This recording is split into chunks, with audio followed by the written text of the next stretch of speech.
Yes, tukaniriza natera ku mukoto gwaffe omuganzi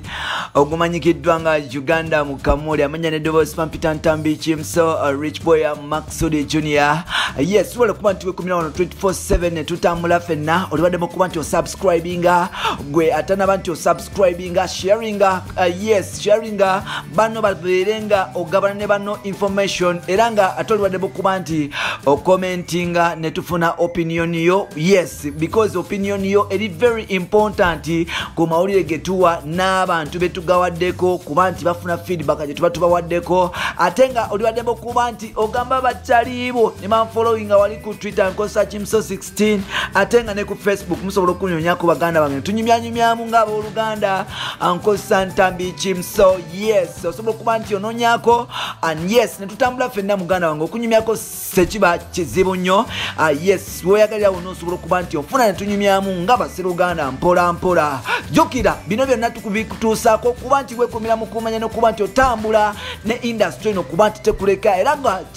kyateeka okuba nti ofuna amawulire agakagwawo mu entertainment industry n'okuba nti kyateeka okuba nti tukakatako naffe okuba nti tukakutuusaako nga tetwekubidde ludda yadde olumu bwe twogerera musajja mukulu amanyikiddwa nga Michael Mugwanya ng'ono yali DJ wali ku Lido Beach. That was yes 2005 and below 2005 and below na yes 2005 and below yali DJ ku Lido Beach Michael Mugwanya. Then kati nafuka DJ Michael na change nga nafuka King Michael yatandika okuyima mu 2006 akayimba ke anaye Michael wandekera abana ne kaddamu awo. Yes nakuba lido nakuba mukomuko nakuba kwata nakuba yenze nenyimba endale nyingi simulala muyita Mugwanya Michael aka King Michael wetwogerera akaweddemu omusajja ono wetwogerera nkugambye wetwogerera King Michael akaweddemu Land Road amugobye ku nyumba. King Michael abadde abanjibwa emyezi gyotamanyi nkugambye wetwogerera King Michael obulamu bwakyuse Land Road yamugobye ku nyumba. Yes, wale kuba nti otambula naffe kanukuvire ku ntono subscribe gamba chaliwo nti akavubuka bambi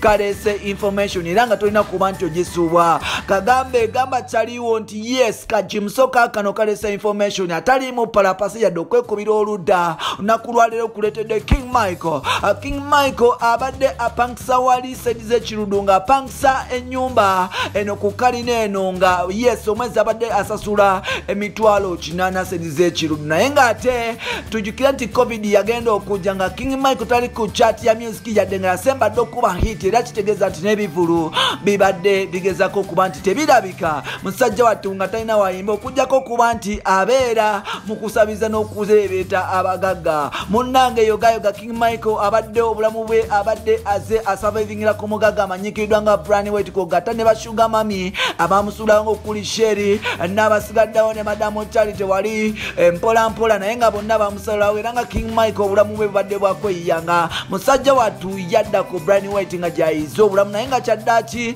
ne Brand White embeera ebadde sinungi nga Brand White yalwala mpola ate nga n'amawulire gavuddeyo nga gamukuba mpola so Brand White abadde n'ebizibu bye nga tasobola kuba nti ayimirirawo mu King Michael. King Michael kwe kuba nti atagala mpola era obulamu bwe ne buba nti bukyuka mpola. King Michael abadde amaze emyezi 6 nga takwatako kasente yadde era nga myezi 6 abadde tasasula nyumba gy'abadde yapangisa wali ekirudu ng'ennyumba enabadde agipangisa emitwalo 8. King Michael y'omu ku bayimbi ba NRM era nga y'omu ku basaale batobonga nawe era nga agamba nti ye President Museveni kwafiira naye nga ate kikolisa okuba nti abayimbi ba NRM twogera bakyasinza okuba nti bakaaba atujjukira nti Big Eye y'omu ku bantu abava ne bagamba nga ye bwe bamubanja emiliyoni 4 ku nyumba ye era nga yatunula emmotoka ye era nga ne rent yes ne gyasula bamubanja ng'obulamu bwe bubi nnyo ddala. Ne King Michael amawulire gavayo gatulaga nti omusajja ono bambi ali mu mbeera mbi ddala yeetaaga buyambi. Brand White yamuvaamu